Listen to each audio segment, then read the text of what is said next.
여러분, 이 수만 명의 사람들이 일렬로 쫙 서서 그 귓속말을 전달하는 전원 게임을 한다고 한번 상상해 보세요.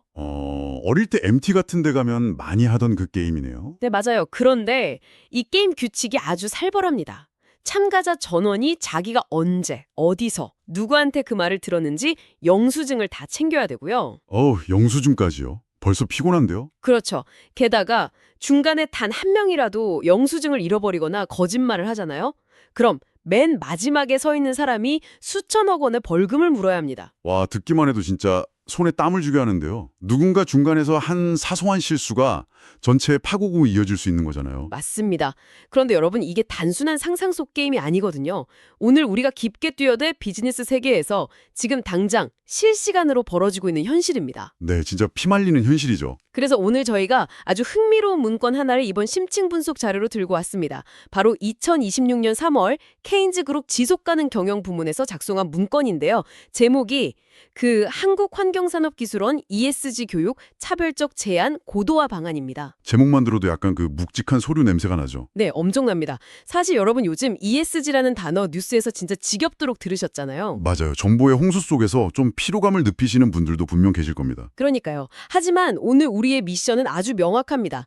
기업들의 필수 생존 전략이 된 이 ESG를 과연 현장에서는 어떻게 교육하고 또 실무에 적용하려고 고군분투하고 있는지 알아보는 거죠. 네, 아주 중요한 포인트입니다. 우리는 이 문건을 통해서 단순히 착한 기업 됩시다 이런 식의 이론 교육이 아니라 기업의 운명을 가를 실전 ESG 교육의 최전선을 낱낱이 파헤쳐 볼 겁니다. 기대되네요.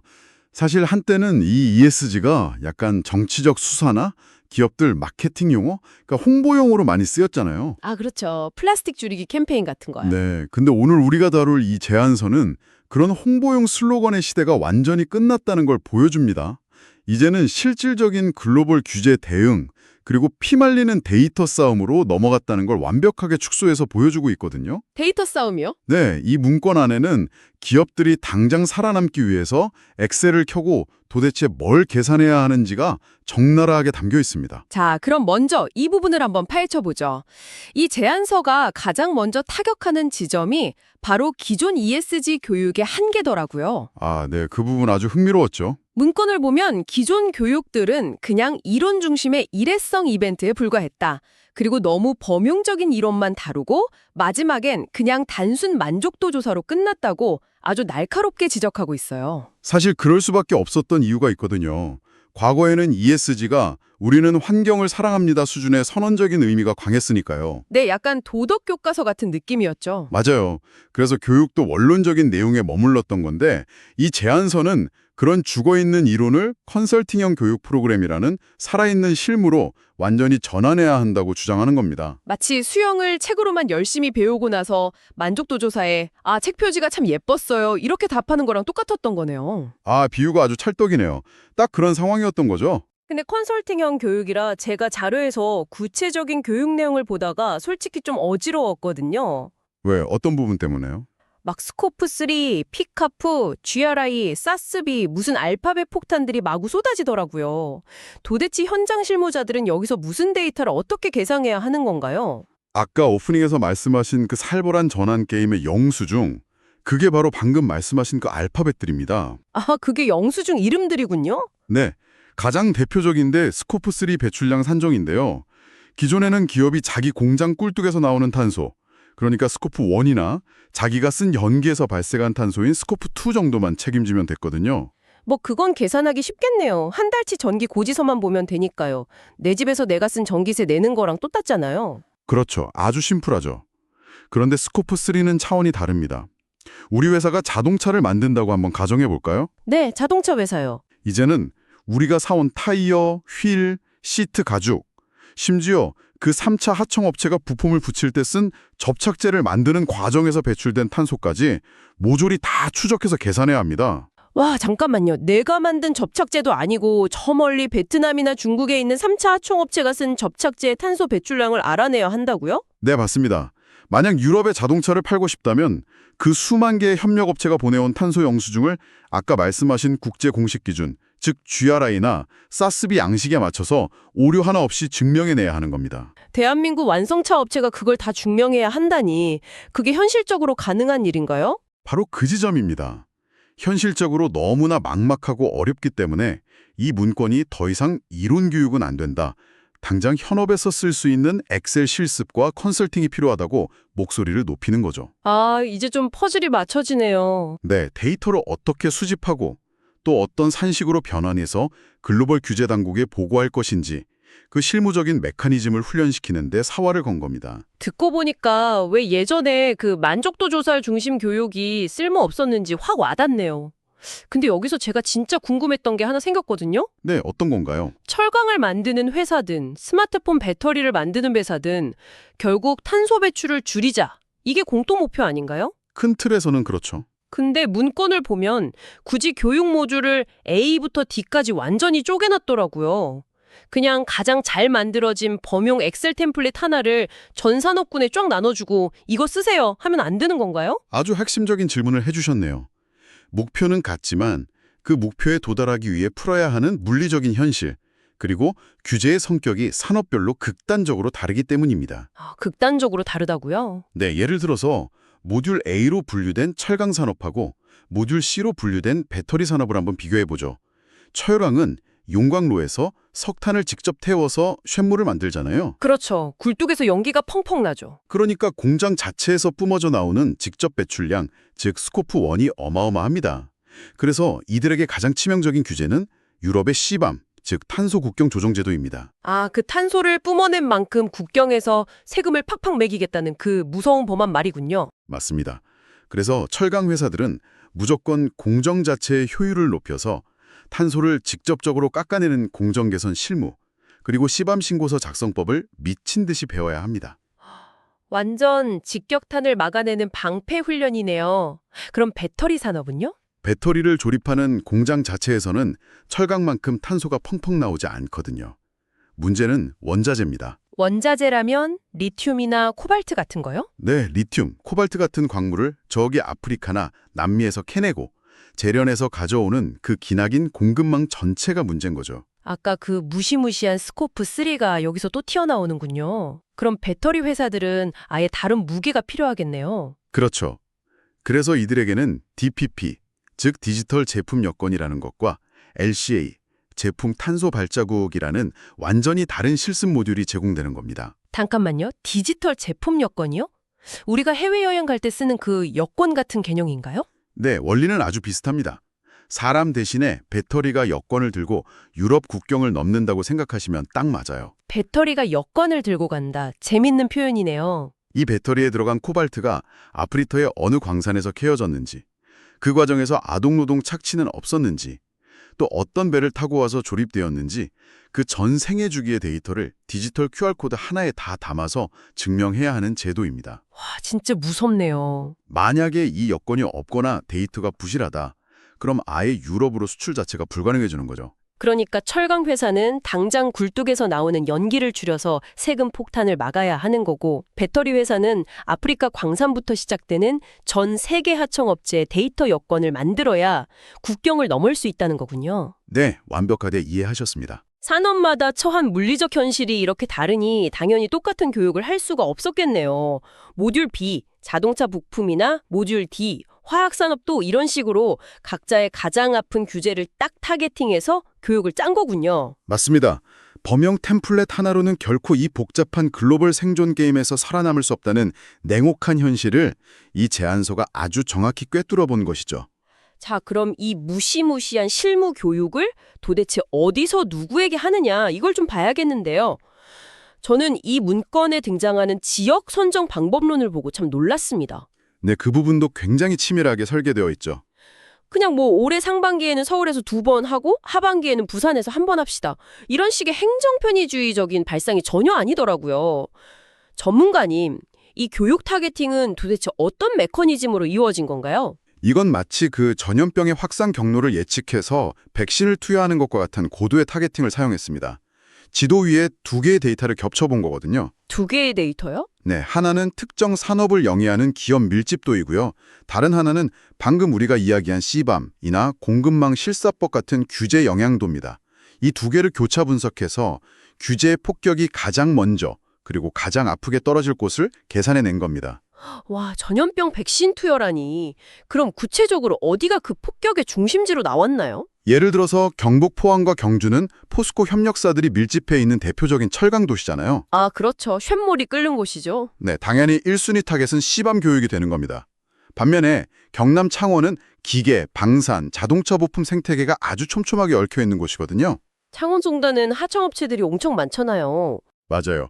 이곳은 모기업이 수백 개의 하청업체를 쥐어짜면서 데이터를 막 요구할 테니까 공급망 실사 방어 교육이 최우선으로 투입되는 거죠. 아, 딱딱 맞아 떨어지네요. 그리고 울산이나 경기 안산, 시흥 같은 화학, 금속, 복합산단은 이 두 가지 규제 모두에 노출되어 있으니까 융합형 교육이 들어가게 되고요. 아, 듣고 보니까 약간 소름이 돋네요.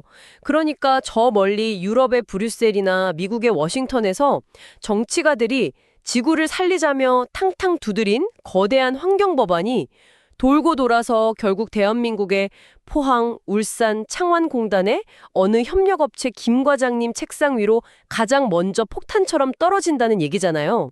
정확히 그겁니다.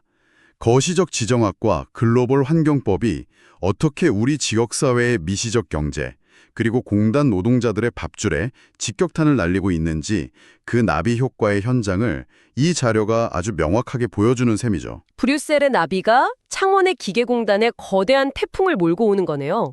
근데 여기서 우리가 진짜 고민해봐야 할 포인트가 또 하나 있어요. 네, 어떤 점인가요? 지금까지는 이미 현업에서 뛰고 있는 기업들의 생존 방어전에 대해서만 이야기했는데 문건 후반부를 보니까 이 교육이 단순히 재직자만을 위한 게 아니더라고요. 아, 네. 취업 준비생들을 위한 커리큘럼 말씀이시죠? 맞아요. 이제 막 사회에 첫 발을 내디디려는 취준생들을 위한 내용이 있는데 솔직히 저 취업할 때만 해도 자소서에 저는 평소에 일회용 컵 대신 텀블러를 자주 씁니다. 이렇게 쓰면 면접관들이 환경을 생각하는 훌륭한 청년이군 하면서 좋아했단 말이죠. 아, 그때는 그랬죠. 하지만 이제 그런 감정적인 호소나 모호한 태도는 면접장에서 진짜 아무런 무기가 되지 못합니다. 텀블러로는 어림도 없군요. 네, 이 제안서의 취준생 커리큘럼을 보면 직무 역량 갭 분석하고 실무 기반 포트폴리오 강화에 초점이 쫙 맞춰져 있거든요. 포트폴리오 강화요? 구체적으로 학생들한테 어떤 걸 시키는 거죠? 가상의 기업 데이터를 아예 던져줍니다. 그리고 학생들에게 직접 엑셀을 켜서 이 기업이 유럽 시방 규제에 적격한지 여부를 판정해보게 하는 거예요. 대학생들한테 그걸 직접 계산하게 한다고요? 네, 그리고 아까 말한 스코프3 온실가스 산정 시트를 활용해서 탄소 중립 로드맵을 스스로 그려보게 합니다. 심지어 데이터 오류를 잡아내는 내부 통제 실습까지 시키죠. 와, 미쳤네요. 그러니까 면접관 앞에서 저는 환경을 사랑합니다 이렇게 말하는 대신에 제가 가상기업의 스코프3 배출량을 엑셀로 쫙 돌려보고 공급망 데이터의 오류까지 검증해 봤습니다. 이렇게 팩트와 숫자로 말하게 만든다는 거군요. 그렇죠. 이력서의 무게감 자체가 완전히 달라지는 겁니다. 수영장 밖에서 수영복 참 예쁘네요 하던 사람이 직접 물에 들어가서 잠수까지 하고 나온 셈이니까요. 면접관 입장에선 눈이 번쩍 뜨이겠어요. 맞습니다. 기업 입장에서는 지금 당장 뜬구름 잡는 소리하는 신입사원보다 내일 당장 유럽 규제 당국에 제출할 엑셀 수식을 이해하고 있는 실무자가 너무나도 절실히 필요하니까요. 근데 전문가님, 이 완벽해 보이는 교육과 컨설팅 뒤에 무서운 진실이 하나 숨어 있더라고요. 제가 이 문건의 행정적인 디테일, 즉 용역사가 발주처에 제출해야 하는 산출물 목록을 봤는데 산출물 보셨군요. 네, 진짜 무슨 브리테니카 백과사전에 만드는 줄 알았어요. 실무진들이 짊어져야 할 업무량이 상상을 초월하던데요. 네. 서면과 PDF로 제출해야 하는 각종 운영 보고서부터 해서 수강생들의 실습 결과물, 데이터 변동 이력, 심지어 글로벌 규제가 중간에 바뀌면 교재를 업데이트한 근거까지 모조리 다 문서화해서 제출해야 하죠. 와, 진짜 숨이 턱 막히네요. 컨설팅 업계분들 진짜 고생이 많으십니다. 그런데 이게 단순히 컨설팅 업계의 과도한 행정 노가다라고만 볼 수는 없는 아주 중요한 이유가 있습니다. 오, 그래요? 그럼 이 엄청난 문서 작업에 어떤 다른 깊은 의미가 있다는 건가요? 이 ESG 데이터가 결국 기업의 재무제표이자 수출 허가증으로 직결되기 때문입니다. 만약 교육 과정에서 강사가 데이터 산출식을 하나라도 잘못 가르치거나 근거를 누락하잖아요. 네. 그러면요. 그러면 그 교육을 받은 기업 전체가 엉뚱한 데이터를 제출하게 되고 결국 글로벌 규제에서 엄청난 페널티를 받을 수 있습니다. 아까 그 전원 게임의 영수증이 단체로 다 틀려버리는 거네요. 바로 그겁니다. 즉, 이 숨막히는 산출물 목록은 이 교육과정 자체가 단 하나의 오차도 허용하지 않겠다는 데이터 무결성의 예행연습임을 보여주는 겁니다. 아하, 결국 그 빡빡한 행정 서류들을 오류 하나 없이 만들어내는 그 과정 자체가 깐깐한 유럽 규제 당국에 제출할 완벽한 데이터 영수증을 끊어내는 실전 훈련이었군요. 진짜 치열하네요. 네, 전쟁터가 따로 없습니다. 자, 이제 오늘 심층 분석을 서서히 마무리할 시간입니다. 오늘 우리는 케인즈 그룹이 제안한 ESG 교육 고도화 방안 문건을 통해서 아주 중요한 사실을 확인했습니다. 네, 정말 많은 이야기를 나눴죠. ESG는 이제 지구를 지키자 이런 선언적이고 도덕적인 구호를 완전히 넘어섰습니다. 그것은 우리 회사와 협력사의 모든 생애 주기를 추적해야 하는 무시무시한 전원 게임이고 복잡한 엑셀 시트 안의 수식이며 포항과 룰산의 공장들이 수출기를 열 수 있느냐 마느냐를 결정하는 냉혹한 생존 전략 그 자체였습니다. 네, 아주 명확하고 완벽한 요약입니다. 막연하게만 느껴지던 글로벌 환경 규제가 어떻게 실물 경제의 아주 구체적인 디테일, 그리고 취업 시장의 날카로운 무기로 변환되는지 볼 수 있는 정말 좋은 기회였습니다. 네, 맞습니다. 마지막으로 청취자 여러분께 이런 도발적인 질문을 하나 던져보고 싶네요. 오, 어떤 질문인가요? 과거 수십 년 동안 기업의 건전성을 평가하고 사실상 그들의 목줄을 쥐고 있던 사람들은 장부에 기록된 돈의 흐름을 들여다보는 재무회계사들이었잖아요. 그렇죠. 회계사들의 권한이 막강했죠. 하지만 오늘 우리가 함께 본 이 거대한 변화, 즉 탄소 배출량을 추적하고 아프리카 광산의 공급망 실사 지표를 검증하며 제품의 디지털 여건을 관리하는 이 복잡한 데이터의 세계를 고려해 본다면 어떨까요? 뭔가 새로운 권력의 이동이 느껴지는데요. 맞습니다. 미래에는 바로 이 ESG 실무자들이 과거의 재무회계사를 대체하는 새로운 형태의 환경회계사가 되는 것은 아닐까요? 나아가서 이제는 돈이 아닌 탄소와 환경 데이터를 통제하는 이들이야말로 미래 기업의 생사 여탈권을 쥔 가장 강력한 권력자로 부상하게 되는 것은 아닐까요? 여러분의 생각은 어떠신가요? 와, 환경회계사 그리고 새로운 권력자라 처음에 이야기했던 그 복잡한 전원 게임의 룰을 완벽하게 지배하는 자가 결국 비즈니스 게임의 최종 승자가 된다는 뜻이네요. 네, 보이지 않던 탄소와 공급망의 그림자가 이제 기업의 진짜 재무제표가 되어가고 있는 겁니다. 정말 깊이 생각해 볼 만한 통찰입니다. 오늘 우리가 함께한 이 심층 분석이 청취자 여러분의 일터에서 혹은 투자나 학습의 과정에서 다가오는 미래의 장부를 꿰뚫어보는 아주 날카로운 무기가 되기를 바랍니다. 네, 분명 큰 도움이 되실 거라 믿습니다. 여러분의 멈추지 않는 학습과 호기심을 언제나 응원하며 오늘 심층 분석은 여기서 모두 마치겠습니다. 끝까지 함께해 주셔서 감사합니다. 감사합니다.